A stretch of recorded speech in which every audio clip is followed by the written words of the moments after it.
नमस्कार दोस्तों, मैं प्रेरणा कश्यप आप सभी का स्वागत करती हूँ। रामचरितमानस में तुलसीदास जी ने लिखा है, हरि अनंत हरि कथा अनंता। अनंत हरि की अनंत कथा को कहने का तरीका भी अनंत है, जिसमें से एक है ब्रॉडवे शैली। इसकी शुरुआत 2015 में आर्यन हेरिटेज फाउंडेशन ने किया और जिसको काफ़ी दर्शकों ने पसंद किया, सराहा। लेकिन 2020 में कोरोना के कारण इसे दिखाना संभव नहीं हो सका। 2021 में इसे मल्टीप्लेक्स में दिखाया गया।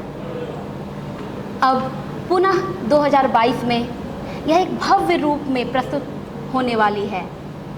तो आइए आर्यन हेरिटेज फाउंडेशन के चेयरमैन ईश्वर बंसल जी और अनिल गर्ग महामंत्री जी का स्वागत करते हैं। बहुत बहुत स्वागत है सर आपका। और कैसे हैं आप लोग? बहुत बढ़िया। और इतना बड़ा भव्य प्रोग्राम कर रहे हैं, इसके लिए आपको बहुत बहुत बधाइयाँ। और सर, सबसे पहला प्रश्न जो मैं जानना चाहती हूँ, दर्शक भी जानना चाहते हैं कि ये ब्रॉडवे शैली है क्या? इसका मैं ब्रॉडवे शैली का ये है कि पहले जब भी हम रामलीला देखते थे या करते थे तो 9 दिनों में पूरी होती थी जी। आज का युग कंप्यूटर ज़माना है। लोग चाहते हैं कि बहुत समय नहीं दे सकते जी। तो हमने इसका अंदाज़ा लगाया कि इसको हम कैसा किया जाए।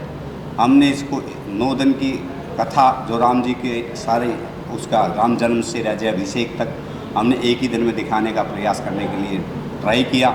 3 साल हमें इस योजना में लगे और हमने इसको जब दिखाया तो हमने जब 2015 में दिखाई थी तो हम ये सोचते थे कि शायद इसमें कोई देखने आएगा या नहीं आएगा। जी। लेकिन राम जी की इच्छा, प्रभु की इच्छा कि जब हमने शो को चालू किया तो हमारे पास कोई अंदाज़ा नहीं था कि लोगों को बिठाएं कहाँ से। ये सब प्रभु की देन थी और उसको इतना उत्साह और हौसला हमें मिला कि इसमें हमने अगले साल और ज़्यादा उसका प्रोत्साहन किया। और राम जी की बच्चों तक पहुंचाने के लिए, आज के बच्चे जो कंप्यूटर ज़माना है, बच्चों तक पहुंचाने के लिए हमने उसको अगर आज बच्चों को सोचे कि आप 9 दिन दिखा देंगे, नहीं दिखा सकते। तो इसलिए हमें 3 घंटे का इसको 3 घंटे में सारी लीला को पूरा करने का प्रयास किया और उसको बहुत अच्छा उसका हमें रिजल्ट भी मिला।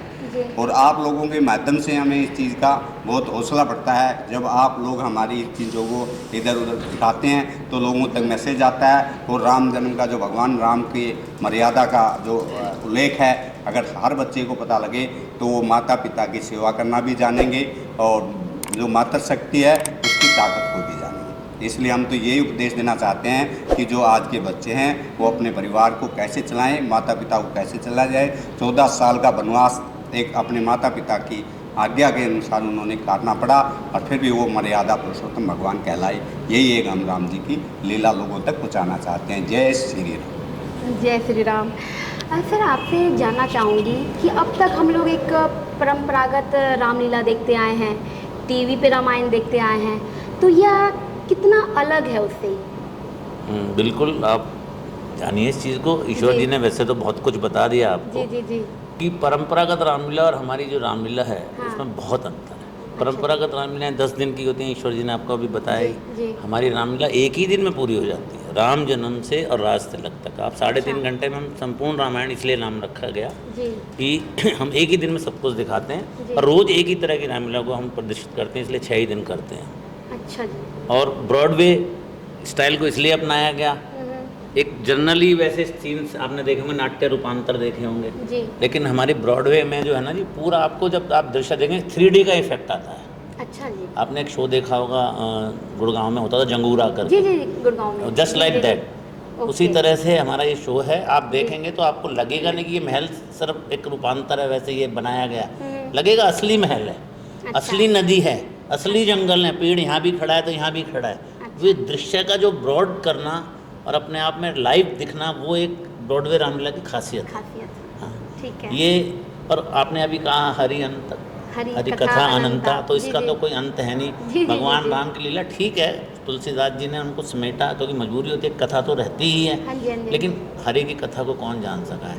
वो जैसा चाहेगा होगा तो वही सब। जी। ईश्वर जी अभी बता रहे थे कि हमने कितनी मेहनत करके इसको, हमारे प्रधान जी ने, राजेंद्र जी ने, ईश्वर जी ने, हमारी पूरी टीम ने बहुत मेहनत करी है। जब इस स्तर पे हम 7 साल में, जबकि 2 साल कोरोना के माध्यम से हम दिखा भी नहीं पाए, एक साल हमने PVR में भी अपनी ही रामलीला को, दूसरी नहीं कि भाई हमने किसी संपूर्ण रामायण, जो रामायण आती थी रामानंद जी, वो दिखा ना, जो हमारी रामलीला की जो वीडियो थी हमने उसको ही सिनेमैटिक में कन्वर्ट करके तब PVR में प्रदर्शित किया और लोगों ने उसे भी बहुत पसंद किया। अच्छा। और इस बार तो और भव्यता के साथ बहुत ही बेहतरीन ढंग से। और आज आप सबकी कृपा से, ऊपर भगवान की कृपा है, मैं तो मैं ये कहूँगा उनकी कृपा से ब्रॉडवे रामलीला का नाम आज पूरी दिल्ली में नहीं, हिंदुस्तान में भी है। हिंदुस्तान में फैले। मैं भी काफ़ी शुभकामनाएं देती हूँ आपको। सर, एक और सवाल जो दर्शकों के मन में आ रहा होगा कि ये कब से कब तक है? 29 सितंबर से और 4 अक्टूबर तक। अच्छा। 6 शो हम करते हैं और इसमें 150 कलाकार NSD के हैं, नेशनल स्कूल ऑफ ड्रामा, और शशिधर नायर जी उनके डायरेक्टर हैं। वो भी जो श्री राम भारतीय कला केंद्र की आपने लीला देखी होगी, जो डांस ड्रामा के रूप में दिखाई जाती थी, उनके डायरेक्टर रहे हैं पहले, पूर्व निदेशक है, अब हमारी रामलीला को डायरेक्ट। तो इसमें जनता कैसे शामिल हो सकती है? ऑनलाइन टिकट्स हैं? नहीं, टिकट्स तो है ही नहीं जी। अच्छा। इन्विटेशन कार्ड है, पासेज हैं। पासेज हैं। तो ये कैसे अवेलेबल होंगे?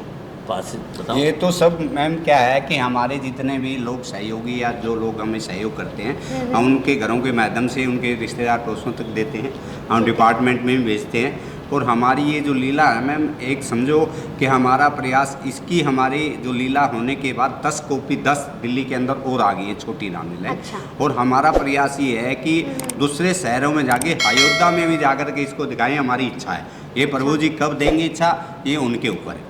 हमारी इच्छा है कि अयोध्या में ये शो हमारा कंटिन्यू वहाँ पे चले। हम नहीं चला पाए तो कोई भी चलेगा अवश्य यही शो अयोध्या में। अगर आप राम जी के दर्शन करने के लिए जाएंगे तो ये शो वहाँ को एक टिकट के माध्यम से आपको देखना ही पड़ेगा, क्योंकि जब आप अयोध्या जाएंगे कहेंगे एक शो होता है, वो जरूर देखेंगे। तो ये वही शो होगा जिसकी आप आज प्रचार करने के लिए आप यहाँ हमारे से मिले हैं। और आपका बहुत बहुत धन्यवाद करेंगे हम कि हमारी इस लीला का जितना प्रचार करेंगे हमारे को उतना ही आशीर्वाद मिलेगा प्रभु का।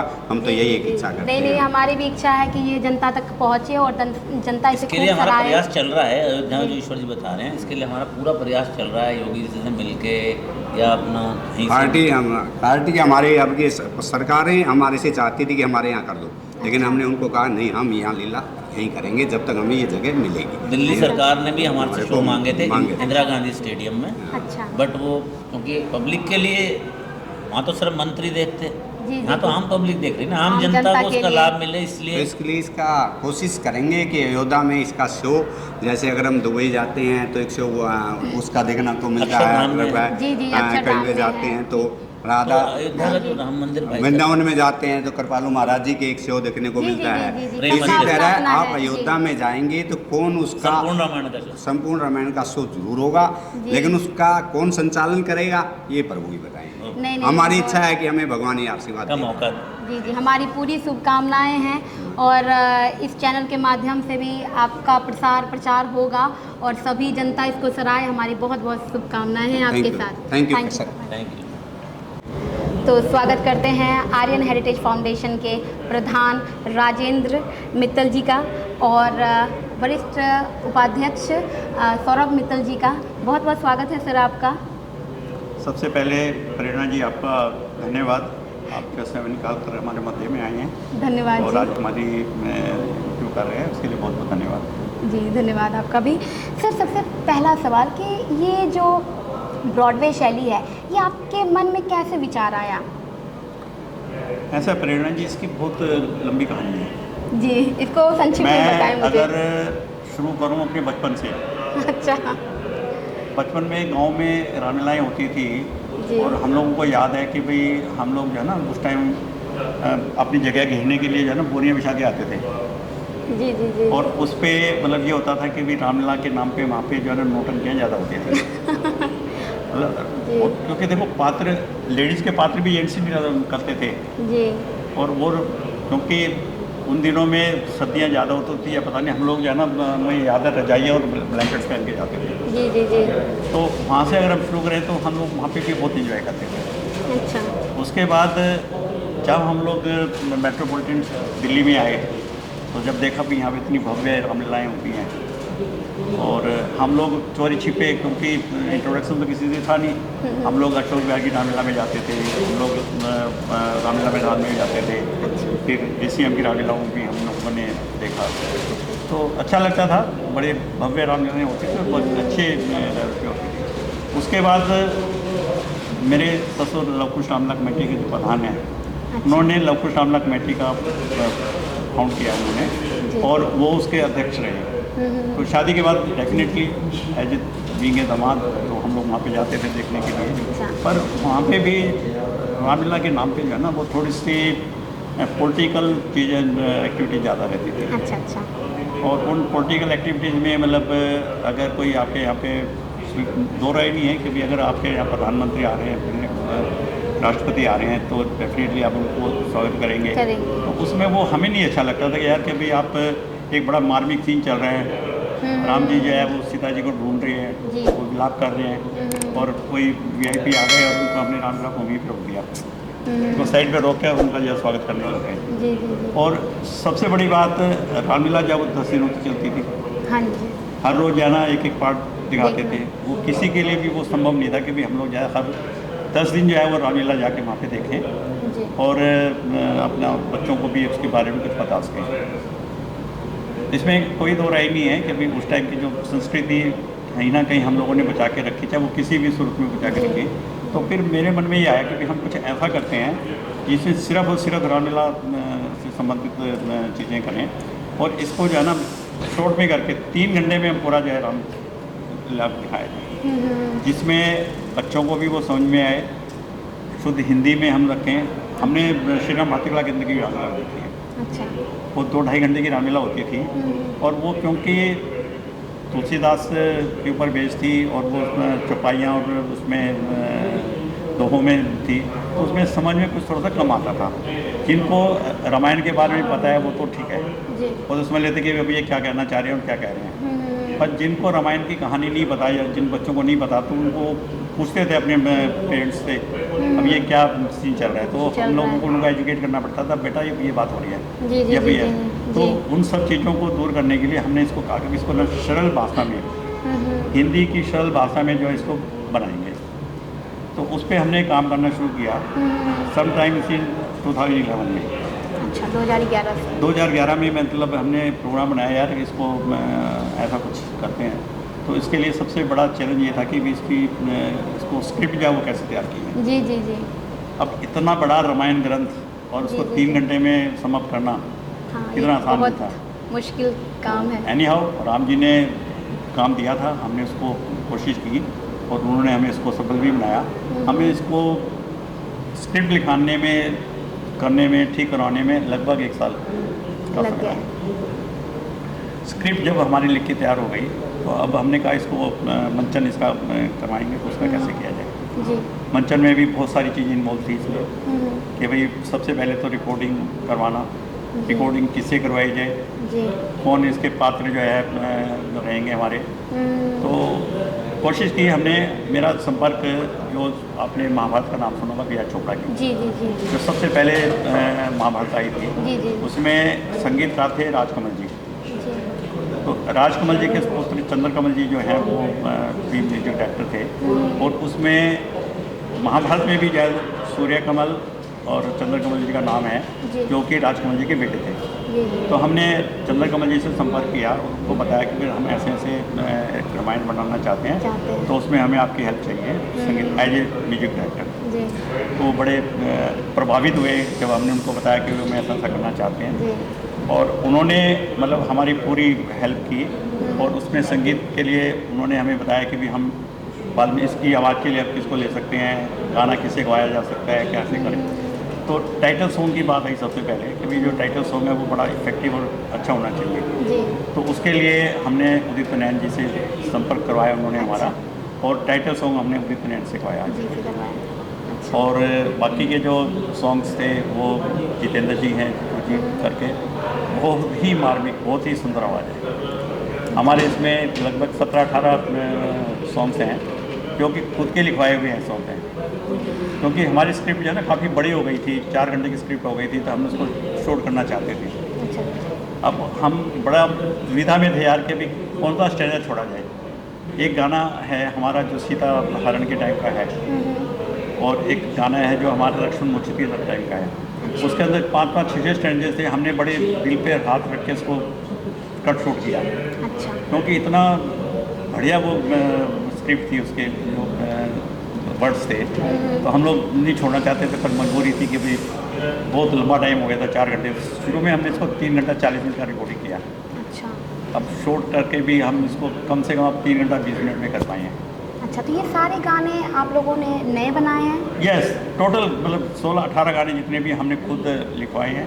अच्छा। मतलब जो जैसा सीन था उस सीन के थीम के हिसाब से हमने उसको बनवाया। जैसे सीता हरण पे जो था वो राम जी जब विलाप कर रहे हैं, सीता जी को ढूंढ रहे हैं, उस पर हमने गाना बनाया। लक्ष्मण मूर्छित के टाइम का जो अलग से बनाया, सीता स्वयंवर के टाइम का अलग से बनाया।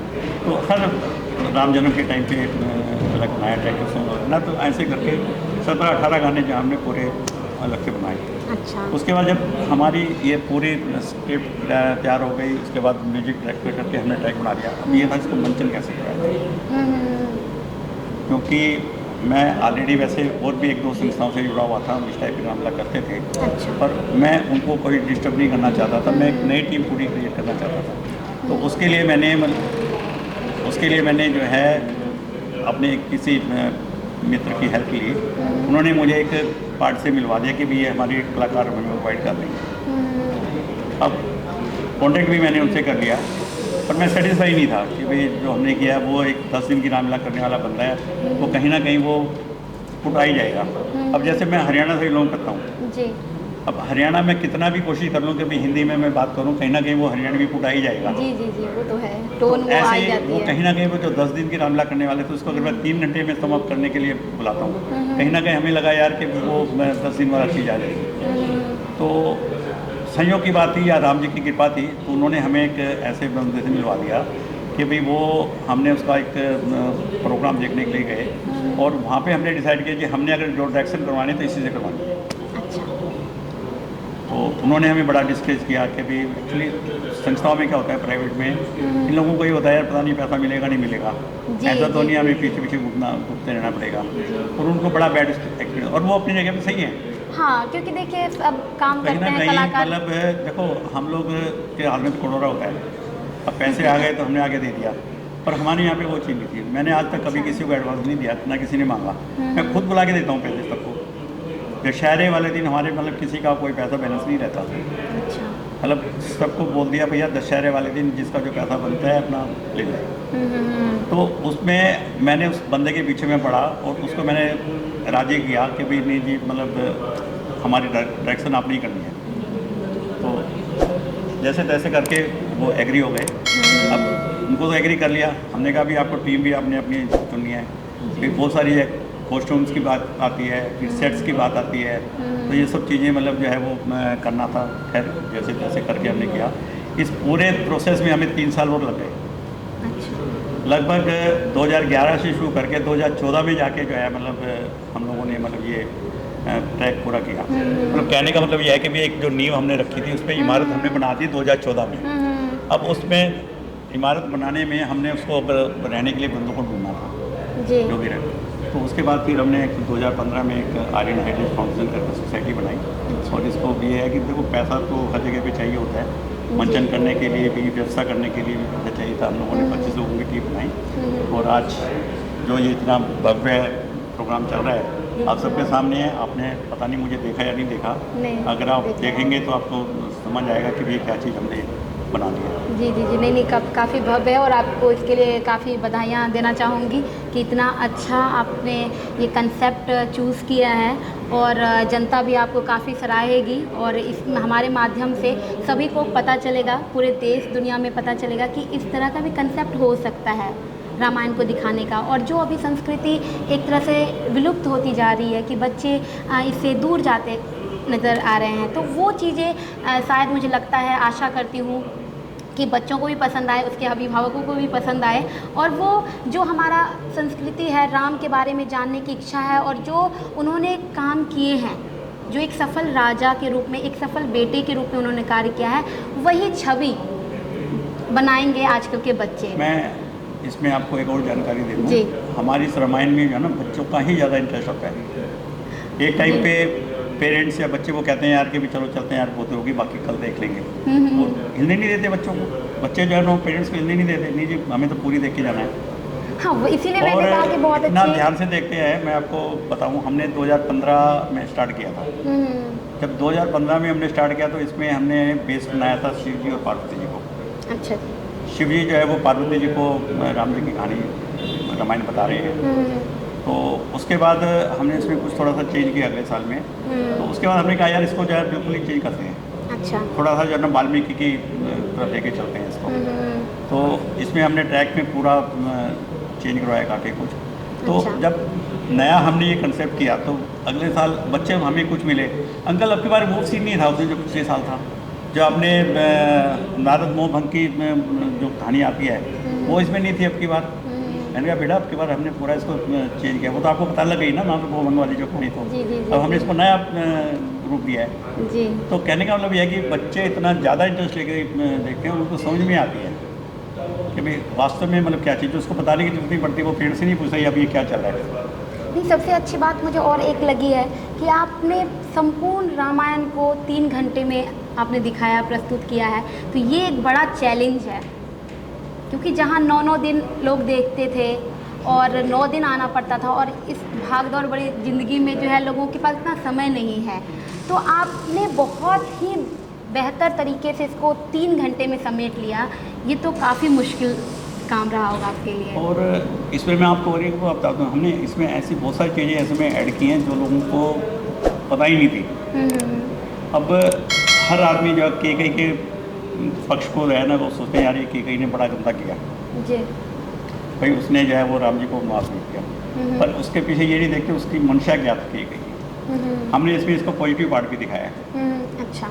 एक्चुअली ये तो आप लोगों को पता ही होगा कि भाई दशरथ जी ने जब श्रवण जी को तीर मारा तो श्रवण जी के माता पिता ने उनको श्राप दिया था कि भाई आपकी मृत्यु भी आपके बच्चों के उसमें विलाप में होगी।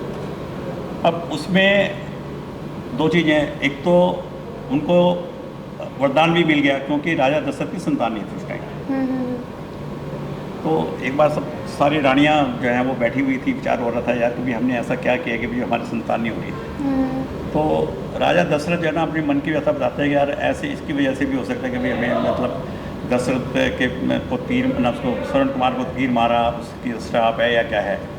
तो तब वो राजा दशरथ बताते हैं कि भाई ऐसे ऐसे मैं शिकार पे गया था और मैंने किसी की आवाज़ सुन के उस पर तीर चलाया तो वो जो है उसके श्रवण कुमार को तीर लग गया। अच्छा। और श्रवण कुमार के माता पिता अंधे माता पिता को जो है वो पानी पिलाने के लिए लेके जा रहा था। तो जब वहाँ पे मैं गया तो मैं चुप था, तो उन्होंने जब पता लगा कि भाई इन्होंने उसको तीर मारा है तब उन्होंने उसको श्राप दिया था कि भाई आपकी मृत्यु भी आपके बच्चों के उसमें होगी जी। अब सेंटिमेंट। अब एकदम वो खुश हो गई रानियाँ, कहते इसका मतलब उन्होंने श्राप दिया तो हमारे यहाँ संतान तो होगी, जो संतान नहीं हो रही थी संतान तो होगी। अब उन्होंने कहा भी संतान कैसे होगी, तो वो अपने गुरुजी के पास जाते हैं। गुरुजी से मंत्रणा करते हैं जी ऐसे ऐसे बात है, तो वो उनको पुत्र प्राप्ति यज्ञ करवाते हैं, तो उससे फिर वो बच्चे होते हैं।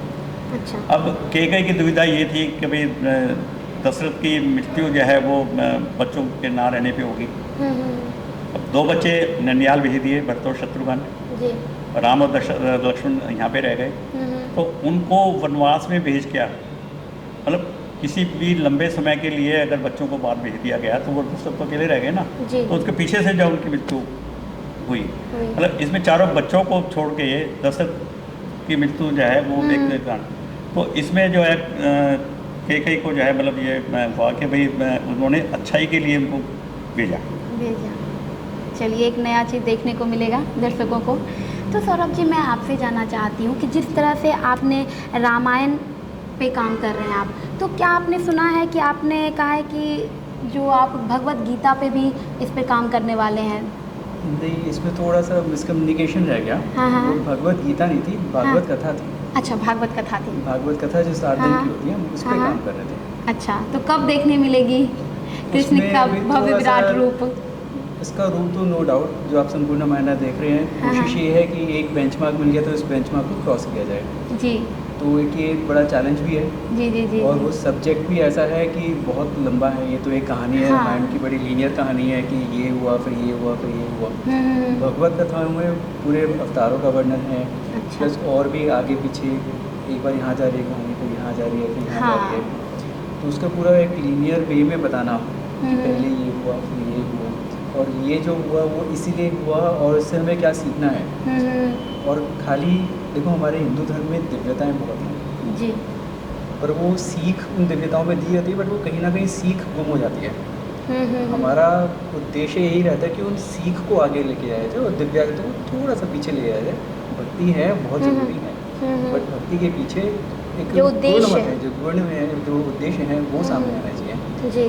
तो उसके लिए मैं किसी और पे डिपेंडेंट नहीं होना चाहता था, वो मैं अभी खुद ही लिख रहा हूँ। अच्छा, चलिए बहुत अच्छी बात है। उसका आधा मैं लिख चुका हूँ क्योंकि बहुत बड़ा चैलेंज है और हाँ, हाँ। व्यस्तताएं और भी होती हैं, जी। थोड़ा सा टाइम कम निकल पा रहा है, बट वो भी बहुत जल्दी आप देखेंगे। अच्छा। तो भी 3 घंटे में आप पूरा देख पाएंगे, पूरे 7 घंटे की जो 7 दिन की जो कथा है वो 3 घंटे में, और उससे और ज़्यादा जो कंटेंट आपको वहाँ पे 7 दिनों में दिखता है बेसिकली वो हम कैसे दिखा पाएंगे। क्योंकि आप देखेंगे जो कथाएँ होती हैं उसमें भजन कीर्तन ज़्यादा होता है। हाँ जी, हाँ जी। फिर यजमान ये कर दीजिए, फिर अपना वो कलश यात्राएँ निकल रही हैं, आज ये इन सज्जन की तरफ से ये दान राशि, तो इस जी। टाइप से वो बहुत एक चीज़ को एक बहुत लंबा- लंबा खींचते हैं एक प्रसंग को। हम उसको बहुत कंसाइज और बहुत एक सॉलिड फॉर्म में करेंगे कि बिल्कुल एक शब्द में वजन होगा और खाली सुनेंगे नहीं, अपने सामने देखेंगे कि ये हुआ क्या। अच्छा।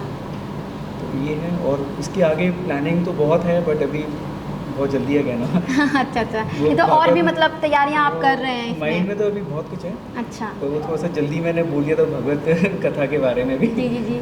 थोड़ा सा नहीं नहीं, दर्शक जानना चाहेंगे कि आगे और क्या क्या पर चीज़ आएगा देखने ज़रूर, को मिलेगा। आएगा ज़रूर। और हम्म, ये तो एक भगवान की कृपा से बहुत अच्छा एक बन ही गया है। अब उनकी इच्छा हुई तो इससे और अलग अलग और चीज़ें देखने को मिलेंगी सबको। हाँ ज़रूर मिलेगी। हम सभी की शुभकामनाएं आपके साथ हैं और हम अपने चैनल के माध्यम से सभी को बता रहे हैं कि बहुत अच्छा ही ब्रॉडवे शैली में संपूर्ण रामायण किया जा रहा है, तो अवश्य आके देखें और इनके हौसला अफजाई करें। Thank you so much. बहुत बहुत धन्यवाद बहुत बहुत धन्यवाद। कवि प्रेरणा जी, जी धन्यवाद। Thank you.